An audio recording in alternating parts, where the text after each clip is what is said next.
राजेश और कविता का जीवन बड़ा ही सादा था। शहर में उनका छोटा सा घर ही उनकी दुनिया थी। दोनों की जिंदगी हंसी खुशी बीत रही थी, लेकिन एक डर, एक साया हमेशा मन फेराता रहता था। ब्रह्मग्राम नाम का एक सुदूर विलेज, पहाड़ों में बुसा, घने जंगलों से घिरा, जो राजेश के सपनों में फुसफुसाता रहता था। ब्रह्मग्राम एक ऐसी जगह जहां की कहानियां रूह कंपा देती थीं, एक ऐसी जगह जहां अंधेरा हमेशा छाया रहता था। राजेश एक पत्रकार था। अनजान रास्ते उसे अपनी ओर खींचते थे। ब्रह्मग्राम अपने रहस्यों के साथ एक ऐसी कहानी थी जो उसे बताने के लिए मजबूर कर रही थी। वह खुद को रोक नहीं पा रहा था। कविता को चिंता सता रही थी। उसने भी गांव के बारे में अजीब और गरीब कॉन्वर्सेशनें सुनी थीं। उस गांव में एक अजीब सी खौफनाक बात थी, एक अनकही टेरर। उसने राजेश से विनती की, मत जाओ। उसने मिन्नतें की, लेकिन राजेश ने तो जाने का मन बना ही लिया था। हीम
मिला था। राजेश ने एक अकेली आकृति को पास आते देखा। एक बूढ़ी औरत लाठी के सहारे झुकी हुई थी। यह विलेज, उसने बात शुरू की। यहां इतना, वह सही शब्द खोजने लगा। बुढ़िया ने ऊपर देखा। उसकी आंखें अजीब सी थीं, जैसे उसे सब पता हो। तुम्हें यहां नहीं होना चाहिए, उसने कर्कश स्वर में कहा। जब तक जा सकते हो चले जाओ। उसकी कॉन्वर्सेशनों ने राजेश के दिल के डर को और बढ़ा दिया। उसने उससे और सवाल पूछने की कोशिश की, लेकिन वह बुढ़िया वहां से चली गई। उसकी चेतावनियां हवा में गूंज रही थी। वह विलेज में और अंदर चला गया। हर कदम पहले से भारी होता जा रहा था। उसे लग रहा था जैसे घर उसे घूर रहे हो। उनकी खालीपन उसे फियर आ रहा था। पेड़ों के बीच से हवा सरसराती हुई ऐसे शब्द ला रही थी जो उसने पहले कभी नहीं सुने थे। फुसफुसाहट, सिसकियां और दूर से आती हंसी, जिससे उसकी रीढ़ की हड्डी तक ठंडी हो गई। सूरज क्षितिज से नीचे डूब गया और अंधेरा पूरे विलेज को निगल गया।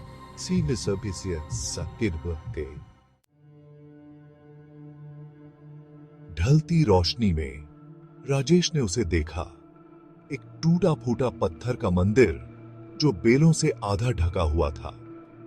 यह विलेज के किनारे पर था, जो अंधेरे आसमान के सामने एक भूत की तरह दिख रहा था। उसे एक अजीब सी डाउट थी, उसे अपनी ओर खींच रही थी। जैसे जैसे वह पास गया, हवा ठंडी होती गई। सड़ांध और अगरबत्ती की गंध हवा में भरी हुई थी। उसने चरमराते दरवाजों को धक्का दिया और अंदर कदम रखा। अंदर का भाग अंधेरा और धूल भरा था। हर कोने में मकड़ी के जाले लगे हुए थे। दूर से आती एक टिमटिमाती रोशनी मंदिर के दूसरे छोर पर रखी एक मूर्ति पर पड़ रही थी। यह एक फियर अवनी आकृति थी, जिसका चेहरा देखकर ऐसा लग रहा था मानो वह चीख रही हो। जैसे ही राजेश ने देखा, उसे अपने पीछे किसी की मौजूदगी महसूस हुई। धीरे धीरे मुड़ते हुए उसके खून जम गया। परछाइयों से एक जोड़ी चमकती हुई आंखें उसे घूर रही थीं।